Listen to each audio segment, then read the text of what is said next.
ঢাকা জেলার ধামরাই উপজেলায় 13ই ডিসেম্বর হানাদার মুক্ত দিবস হিসেবে পালিত হয়।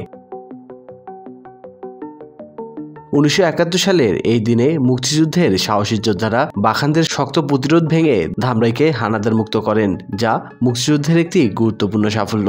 এই দিবসটি ধামরাইবাসীর জন্য অত্যন্ত গর্বের এবং প্রতি বছর নানা অনুষ্ঠানের মাধ্যমে মুক্তিযুদ্ধের চেতনাকে নতুন প্রজন্মের কাছে তুলে ধরা হয়। স্মরণ সভা, আলোচনা সভার মাধ্যমে শহীদদের প্রতি শ্রদ্ধা জানানো হয়। মুক্তিযোদ্ধা সংগঠন ও বিভিন্ন সামাজিক সংগঠনের সহযোগিতায় হানাদার মুক্তি দিবস উপলক্ষে বিশেষ কর্মসূচি অনুষ্ঠিত হয়, যেখানে মুক্তিযুদ্ধের ইতিহাস ও জাতির গৌরবময় সংগ্রাম নিয়ে আলোচনা করা হয়।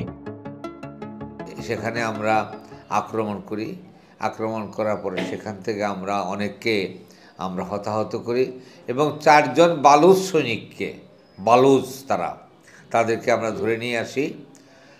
আসার পরে আমরা তাদেরকে সুতালুরির কাছে একটা গ্রামে তাদেরকে রাখি। ঠিক পরের দিন পাকিস্তানি আর্মিরা, আমরা যেহেতু ওদের অনেক ক্ষয়ক্ষতি করছি, তারপরে সেই কারণে তারা আমাদের উপরে আবার ফিরে হামলা করে। তখন পাক বাহিনী ঘোড়া টোরা আছে, তাদের গুলি টুলি নিয়ে ওইখানে হাজির। আমরা সেই আইলটার নিচে সব শুয়ে পড়লাম। শুইয়া সেখান থেকে এমন গোলাগুলি, সেই গোলাগুলিতে মানে আমার পাশে একজন পুলিশ, আব্দুল গনি নাম, পুলিশের থেকে এসে মুক্তিযুদ্ধে জয়েন করছিল, সে আমার কাছে শুয়ে আমার বিলটা সামনে রেখে চতুর্দিক থেকে পজিশন নিলাম। তারপর আমরা চিন্তা করেছিলাম পাক বাহিনীরা পানি দেখে ভয় পায়, যাবে না, তারা ভীত সন্ত্রস্ত অবস্থায়। পানি ছিল খুব কম, সেই বিলের উপর দিয়ে ওপার চলে গেল।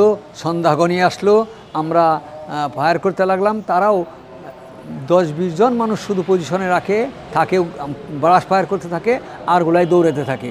এইভাবে তারা দৌড়ের উপরে থাকে। আমরা